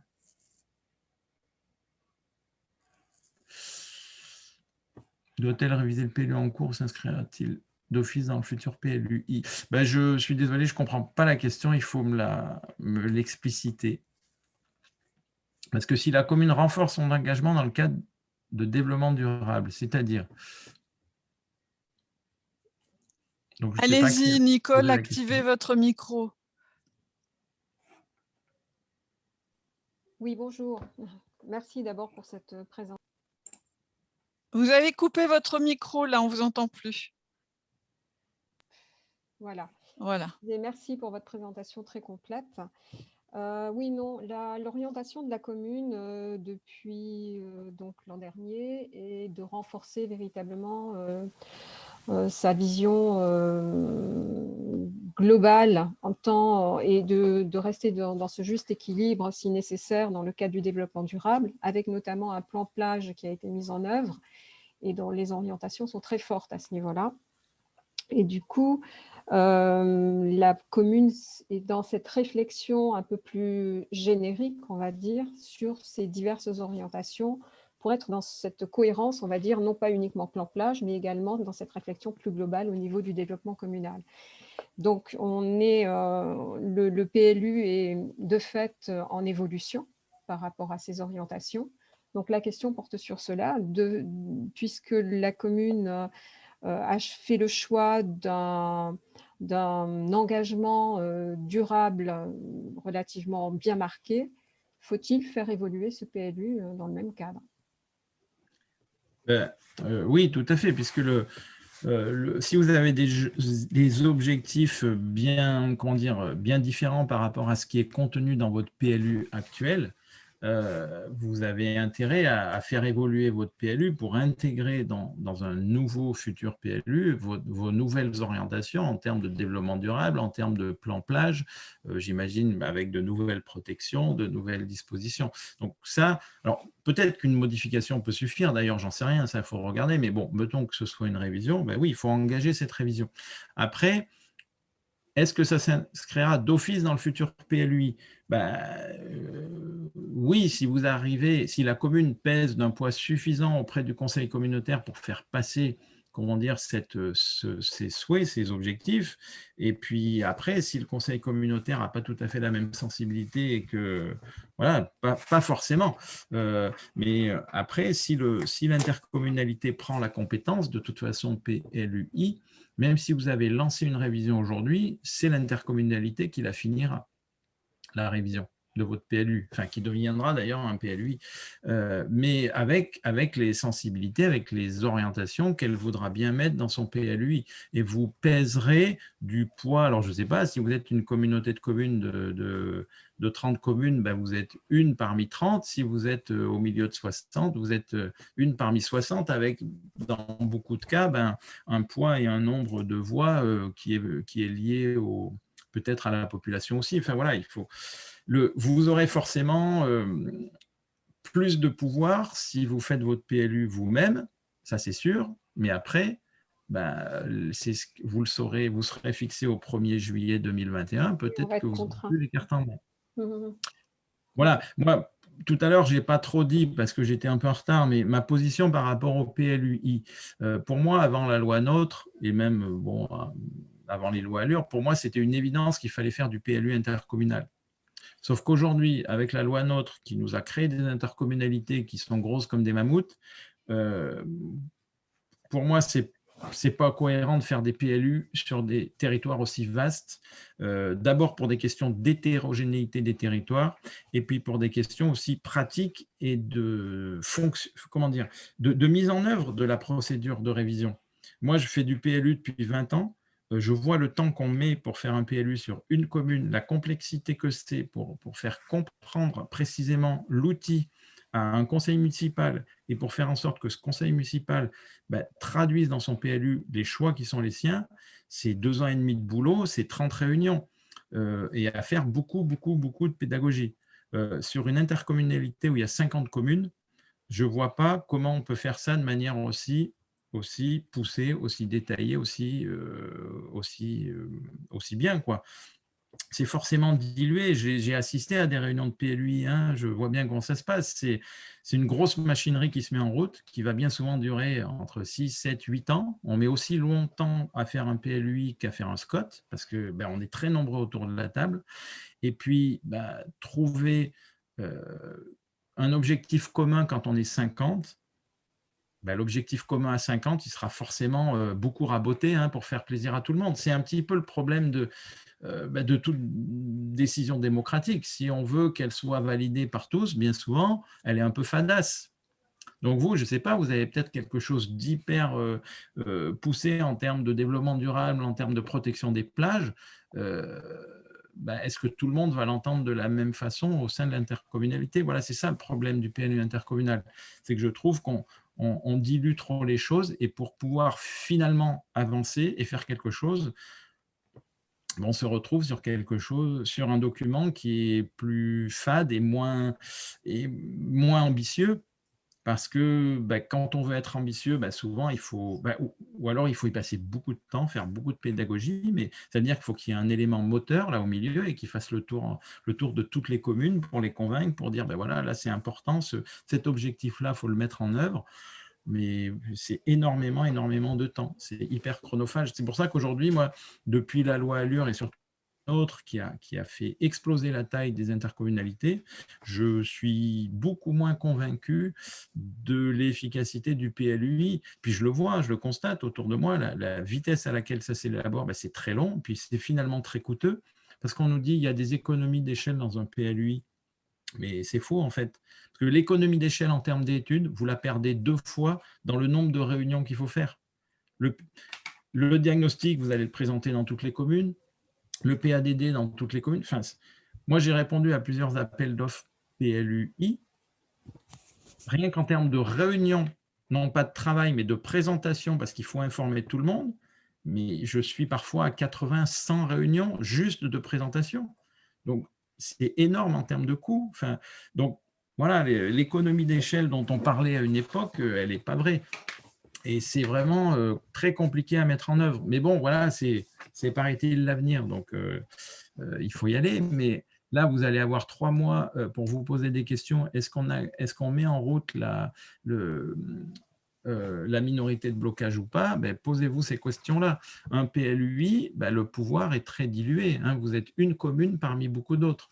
Et bien souvent, comme il va y avoir beaucoup de réunions, beaucoup plus que dans un PLU communal. Bien souvent, au début, on est assidu, mais au bout de 3 ans, quand vous avez fait 2 réunions par mois tous les soirs qui durent plusieurs heures, bien souvent, vous allez lâcher prise parce que c'est trop long, en fait, ça dure trop longtemps. Donc, il faut vraiment être très motivé pour faire passer ses idées et ses options dans le cadre d'un PLU intercommunal. C'est un peu ce que je reproche au PLU, alors que, pour moi, c'était effectivement la bonne échelle pour faire du PLU. Mais les intercommunalités sont devenues trop grosses, à mon avis. Enfin, voilà, j'ai un peu débordé par rapport à votre question, mais c'est… Non, mais c'est tout à fait, c'est en réponse aussi. Merci. Est-ce qu'il y a d'autres questions pour Claude Barneron? Ou réactions? Non? Bon, je suppose que c'était très clair alors. Bon. Juste, je fais une petite remarque à l'attention de Nathalie ou de la responsable locale. Je vais vous refaire passer le support là parce que celui que vous avez date d'il y a quelques semaines et j'ai fait quelques petites ajustements. Donc, avant de le diffuser, attendez que je vous le fasse repasser là. D'accord, Voilà. Ça marche. Bernadette est encore là, je pense. Oui. Bon, merci à tous. Merci à Claude Barneron pour cette présentation complète. Pas de charge, c'est sûr, rapide. On n'a pas beaucoup de temps, ça mériterait d'y passer beaucoup plus de temps, mais on aura l'occasion de se réunir bientôt. On y croit très, très, très fort et on pourra vous proposer des réunions plus longues. C'est vrai que 3 heures devant un écran, c'est compliqué, alors que quand on est en présentiel dans une salle, ça passe plus facilement. Voilà, merci Claude. Bernadette. Oui, vous m'entendez? Ah, oui, Bernadette, oui, on t'entend. Oui, donc l'association des maires remercie tous les participants et l'animateur et les organisateurs de cette visioconférence. Et on se retrouve par rapport au calendrier de formation de l'AML dans les prochaines semaines.